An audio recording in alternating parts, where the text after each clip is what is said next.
Les trois pouvoirs qui se présentent à notre vie comme les trois clés de son mystère sont l'individu, l'entité cosmique et la réalité qui est présente en chacun d'eux et au-delà d'eux. Ces trois mystères de l'existence trouveront dans la vie de l'être supramental l'accomplissement unifié de leur harmonie. Celui-ci sera l'individu complet, devenu parfait, et qui aura réalisé la plénitude de sa croissance et de son expression, car tous ces éléments seront portés à leur plus haut degré et intégrés dans une sorte d'ampleur compréhensive. C'est vers la plénitude et l'harmonie que nous nous efforçons, en effet. L'imperfection et l'incapacité, ou le désaccord de notre nature, est ce dont nous souffrons intérieurement le plus. Mais cela vient de ce que notre être est incomplet, la connaissance de notre moi imparfaite, précaire la possession de notre moi et de notre nature. Une complète connaissance de soi en toutes choses et à tout moment est le don de la gnose supramentale, et avec elle, une complète maîtrise de soi. Maîtrise non seulement dans le sens d'un contrôle de la nature, mais dans le sens d'un pouvoir d'expression parfaite de soi dans la nature.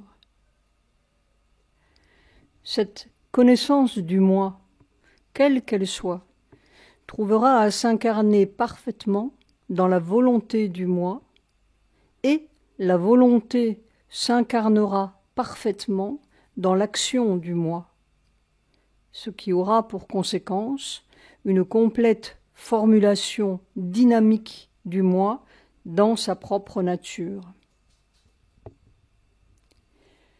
Aux degrés inférieurs de l'être gnostique, l'expression de soi sera limitée selon la variété de la nature. Ce sera une perfection réduite qui formulera un aspect, un élément, ou l'harmonie et la combinaison d'éléments d'une certaine totalité divine, une sélection restreinte de pouvoirs provenant de l'expression cosmique de l'un, qui est infiniment multiple. Mais dans l'être supramental, ce besoin de limitation pour la perfection disparaîtra. La diversité ne s'obtiendra pas par la limitation, mais par une diversification du pouvoir et des nuances de la supranature. Une même totalité de l'être et une même totalité de la nature s'exprimeront d'une façon infiniment diverse, puisque chaque être sera une totalité nouvelle, une harmonie, une équation nouvelle de l'être unique. Ce qui s'exprimera ouvertement ou ce qui sera gardé à l'arrière-plan ne dépendra pas d'une capacité ou d'une incapacité, mais à chaque instant du libre choix dynamique de l'esprit, de la félicité qu'il trouve dans son expression propre, de la vérité que dans sa joie et sa volonté le divin trouve lui-même dans l'individu et, d'une façon subordonnée, de la vérité de la chose qui doit être accomplie à travers l'individu et dans l'harmonie de la totalité. Car l'individu complet est l'individu cosmique, puisque c'est seulement quand nous avons pris l'univers en nous-mêmes et que nous l'avons dépassé que notre individualité est complète. Dans sa conscience cosmique, l'être supramental verra et sentira tout comme lui-même, et il agira en ce sens. il agira avec une perception universelle, dans l'harmonie de son moi individuel avec le moi total, de sa volonté individuelle avec la volonté totale, de son action individuelle avec l'action totale. Ce dont nous souffrons le plus, en effet, dans notre vie extérieure et dans ses réactions sur notre vie intérieure, c'est de l'imperfection de nos relations avec le monde, de notre ignorance des autres, de notre manque d'harmonie avec la totalité des choses, de notre impuissance à concilier ce que nous exigeons du monde avec ce qu'il exige de nous. Nous sommes dans un conflit qui semble n'avoir d'autre issue finale que l'évasion du monde et de soi-même à la fois, un conflit entre l'affirmation de soi et le monde auquel nous devons imposer cette affirmation, et ce monde semble être trop vaste pour nous, et passer indifférent par-dessus notre âme, notre mental, notre vie et notre corps, dans la ruée qui l'emporte vers son but. La relation ne nous apparaît pas qui unit notre chemin et notre but à ceux du monde. Et pour trouver notre harmonie avec lui, il faut ou bien nous imposer au monde et nous le soumettre, ou nous comprimer et nous soumettre à lui, ou bien réaliser un équilibre difficile entre cette double nécessité qui relie la destinée personnelle de l'individu à la totalité cosmique et à son but caché. Mais pour l'être supramental qui vit dans une conscience cosmique, cette difficulté n'existera pas, puisqu'il n'a pas d'ego. Son individualité cosmique connaîtra les forces cosmiques, leurs mouvements et leur signification comme une partie de lui-même. Et à chaque instant, la conscience de vérité qui est en lui verra la relation vraie et trouvera l'expression dynamique vraie de cette relation. Car en fait, l'individu et l'univers sont tous deux les expressions simultanées et interdépendantes d'un même être transcendant. Alors même qu'ils sont mal ajustés et qu'ils se heurtent dans le monde de l'ignorance et sous sa loi, une relation vraie existe, une réconciliation à laquelle tout aboutit, mais qui échappe à l'aveuglement de notre ego, parce que nous essayons d'affirmer l'ego et non le moi, un en tout. La conscience supramentale possède en elle-même cette vérité des relations comme un droit et un privilège naturel, puisque c'est le supramental qui détermine les relations cosmiques et les relations de l'individu avec l'univers, puisqu'il les détermine librement et souverainement en tant que pouvoir de la transcendance. Dans l'être mental, la perception de la réalité transcendante et la pression de la conscience cosmique qui domine l'ego ne suffiraient peut-être pas par elles-mêmes à entraîner une révolution dynamique, car il peut y avoir encore entre la mentalité spirituelle libérée et la vie obscure de l'ignorance cosmique une incompatibilité que le mental n'aurait pas le pouvoir de résoudre ou de surmonter. Mais dans l'être supramental, qui n'est pas seulement statiquement conscient, mais pleinement dynamique et qui agit dans la lumière et la puissance créatrice de la transcendance, la lumière supramentale, la lumière de vérité, Ritam Jyoti, aura ce pouvoir, car il y aura unité avec le moi cosmique et, au lieu d'un esclavage à l'ignorance de la nature cosmique dans ses formulations inférieures, il y aura un pouvoir d'action sur l'ignorance à la lumière de la vérité. Une vaste universalité dans l'expression de soi, une large universalité harmonique de l'être universel, seront les signes mêmes de la personne supramentale dans sa nature gnostique.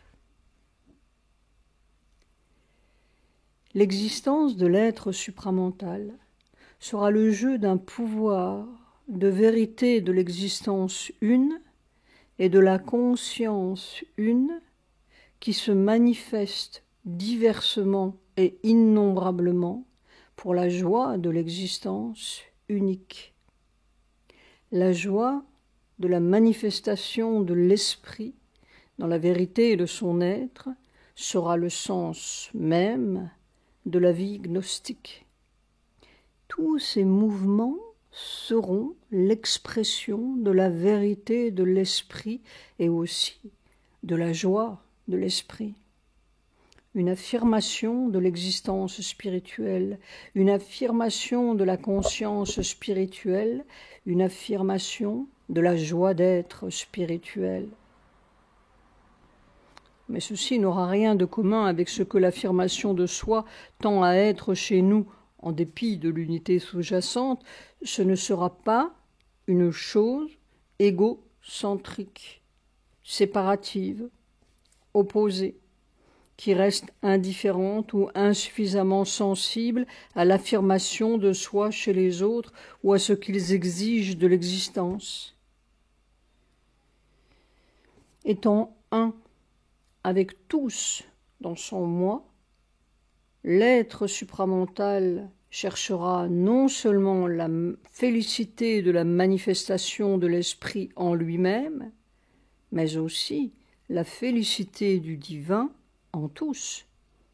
Il aura la joie cosmique et le pouvoir d'apporter aux autres la béatitude de l'esprit, la joie d'être, car leur joie fera partie de sa propre joie d'existence.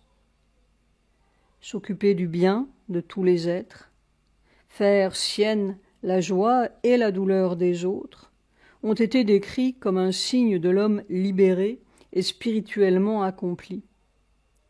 Mais pour cela, l'être supramental n'aura pas besoin d'une abnégation altruiste, puisque cette occupation sera intimement liée à son accomplissement propre, l'accomplissement de l'un en tous, et il n'y aura aucune contradiction, aucun conflit entre son bien propre et le bien des autres.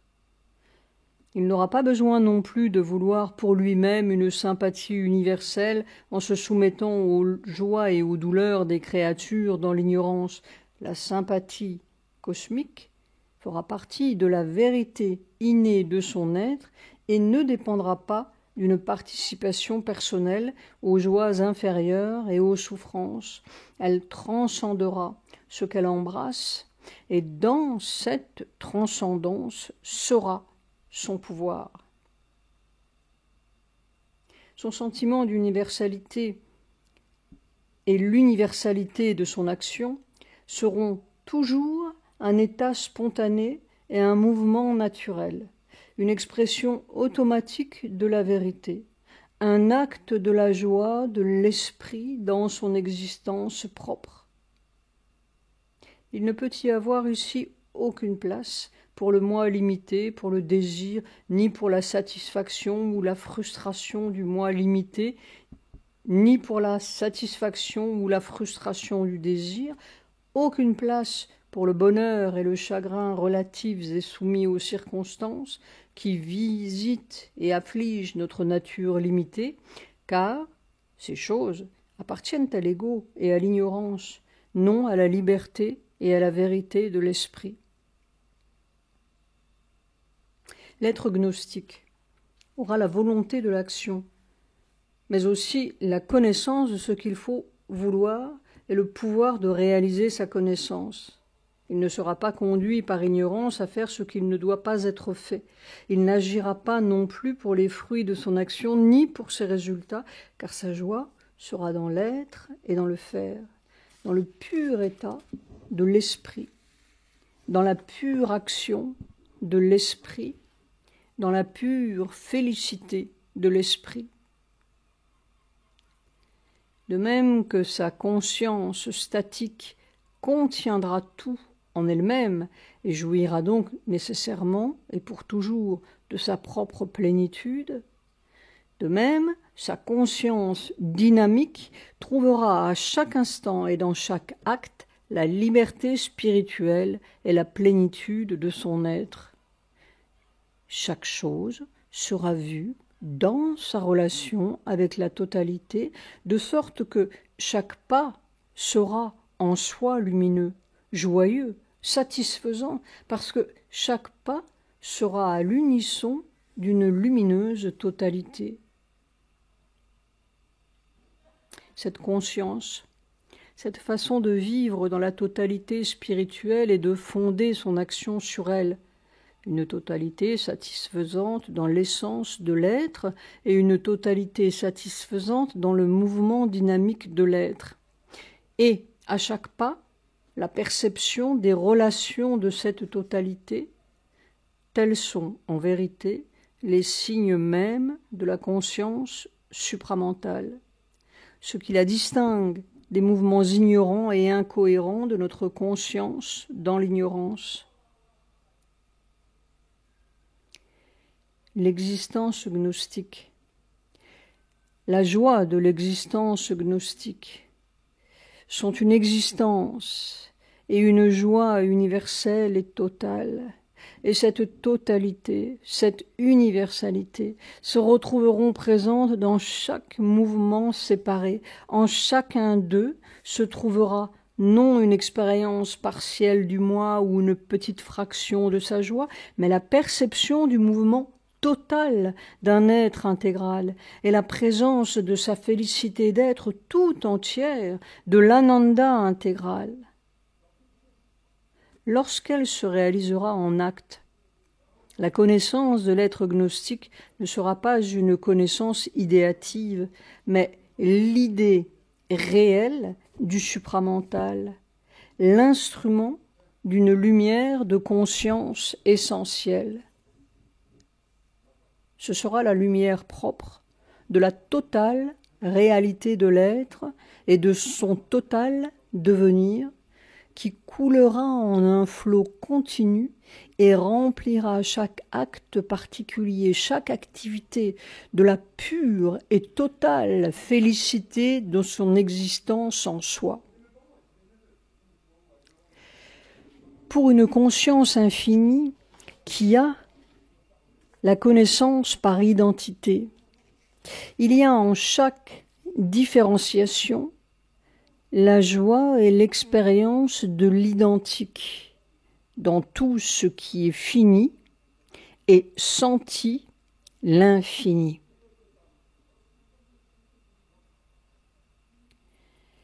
L'évolution de la conscience gnostique apporte avec elle la transformation de notre conscience du monde et de notre action dans le monde. Son nouveau pouvoir de perception embrasse en effet non seulement l'existence intérieure, mais notre être extérieur et notre être dans le monde. Tous deux sont reconstruits et intégrés dans la perception et le pouvoir de l'existence spirituelle.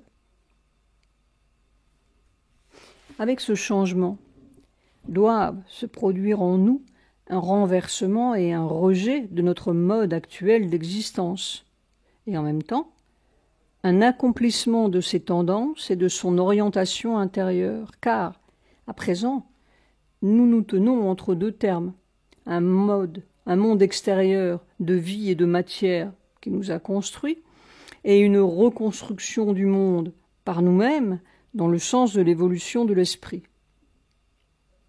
Notre façon de vivre actuelle est à la fois une sujétion à la force vitale et à la matière, et une lutte avec la vie et la matière. Dès sa première apparition, en effet, l'existence extérieure crée, par les réactions qu'elle provoque en nous, une existence intérieure ou mentale. Et si nous nous façonnons vraiment, c'est, chez la plupart des hommes, moins par la pression consciente d'une âme ou d'une intelligence libre qui agit du dedans, que par une réaction à notre milieu et à la nature universelle qui agit sur nous, du dehors. Mais avec le développement de notre être conscient, c'est vers une existence intérieure que nous nous dirigeons, Une existence qui, par sa connaissance et son pouvoir, crée sa propre forme extérieure de vie et le milieu qui l'exprime. Dans la nature gnostique, ce mouvement aura trouvé son couronnement. Le mode de vie sera celui d'une existence intérieure accomplie, dont la lumière et le pouvoir se revêtiront d'un corps parfait dans la vie extérieure. L'être gnostique embrassera le monde de la vie et de la matière, mais il le changera et l'adaptera à sa vérité propre et au but de son existence. Il modèlera la vie elle-même à sa propre image spirituelle, et il sera capable de le faire parce qu'il possède le secret de la création spirituelle et qu'il est en communion et en unité avec le Créateur au-dedans de lui. Ceci s'effectuera d'abord par le modelage de sa propre existence individuelle, intérieure et extérieure, mais c'est le même pouvoir et le même principe qui opéreront en toute vie gnostique commune. Car les relations des êtres gnostiques entre eux seront l'expression de leur moi gnostique unique, de leur unique supranature qui façonnera l'existence commune tout entière pour en faire son instrument et sa forme significative. Dans toute existence spirituelle, la vie intérieure est la chose de première importance. L'homme spirituel vit toujours au-dedans, et dans un monde d'ignorance qui refuse de changer, il doit rester séparé, en un certain sens, et protéger sa vie intérieure contre l'influence et l'intrusion des forces obscures de l'ignorance. Il est hors du monde, alors même qu'il est en lui, et s'il agit sur lui, c'est depuis la forteresse de son être spirituel intérieur, où il est un avec l'existence suprême et où, dans le sanctuaire le plus profond, l'âme et Dieu sont seuls ensemble. La vie gnostique sera une vie intérieure dans laquelle l'antinomie entre l'intérieur et l'extérieur, entre le moi et le monde, aura été guérie et dépassée. Certes, l'être gnostique aura une existence profonde, en laquelle il sera seul avec Dieu, seul avec l'Éternel, plongé dans les profondeurs de l'infini, en communion avec ses sommets et avec ses abîmes lumineux et secrets. Et rien ne pourra troubler ou envahir ses profondeurs ou le faire descendre de ses cimes, ni le contenu du monde, ni sa propre action, ni tout ce qui l'entoure. Tel est l'aspect transcendant de la vie spirituelle, et il est nécessaire à la liberté de l'esprit. Sinon, l'identité de nature avec le monde serait une entrave et une limitation et non une libre identité. Mais en même temps, le cœur exprimera cette communion intérieure et cette unité par l'amour de Dieu et la félicité de Dieu. Et cette félicité, cet amour, s'élargiront jusqu'à embrasser l'existence tout entière. La paix intérieure de Dieu s'élargira dans l'expérience gnostique de l'univers et deviendra le calme universel d'une égalité qui n'est pas seulement passive, mais dynamique. Le calme d'une liberté dans l'unité qui domine tout ce qui vient à elle, tranquillise tout ce qui pénètre en elle et impose sa loi de paix aux relations de l'être supramental avec le monde où il vit. L'unité intérieure, la communion intérieure l'assisteront dans tous ses actes et entreront dans ses relations avec les autres, qui pour lui ne seront pas les autres, mais ses propres moi, dans l'existence une, dans sa propre existence universelle.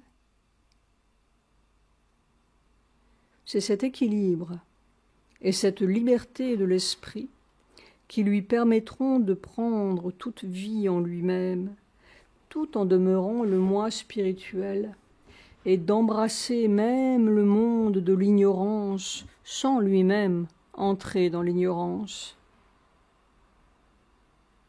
Ainsi, par la forme de sa nature et par le centrage qui l'individualise, son expérience de l'existence cosmique sera celle de quelqu'un qui vit dans l'univers.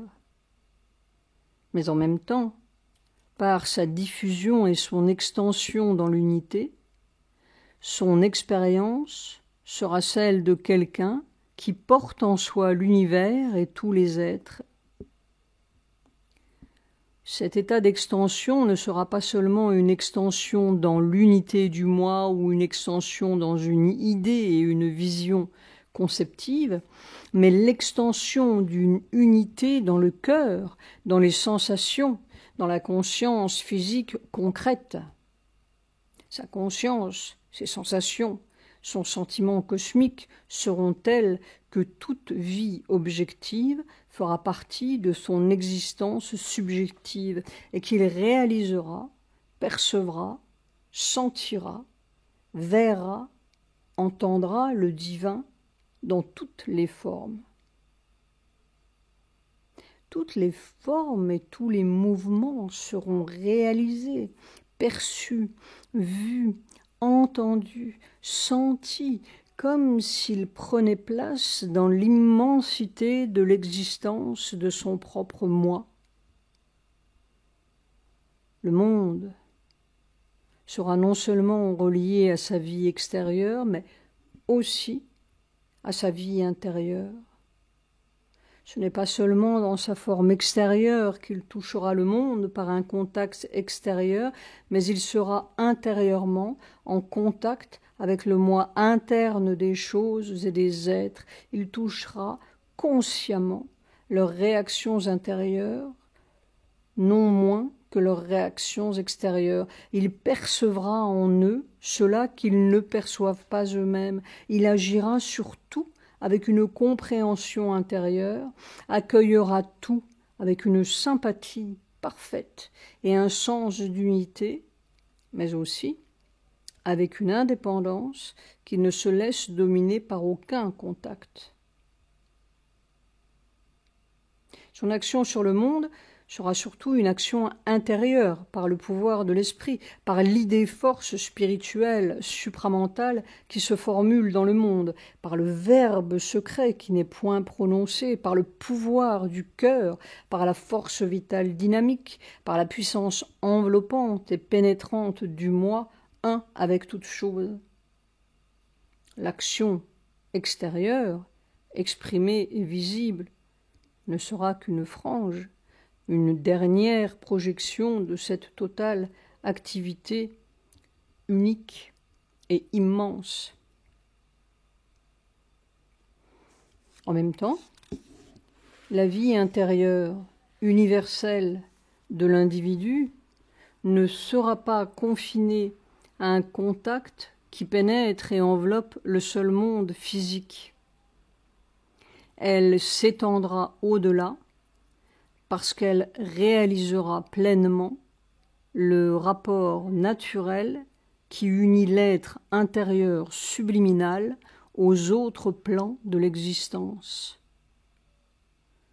La connaissance des pouvoirs et des influences qui viennent de ces plans deviendra un élément normal de l'expérience intérieure, et les événements de ce monde ne seront plus vus seulement sous leur aspect extérieur, mais aussi à la lumière de tout ce qui est caché derrière la création physique et le mouvement terrestre.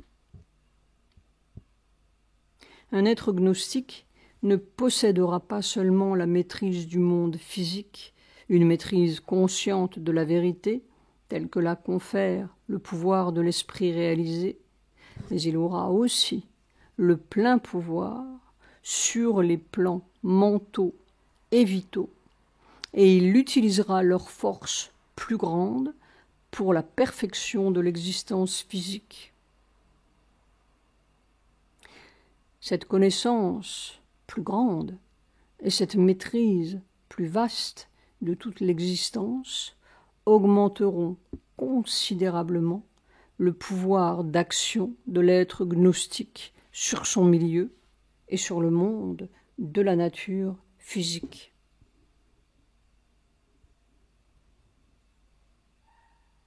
À suivre.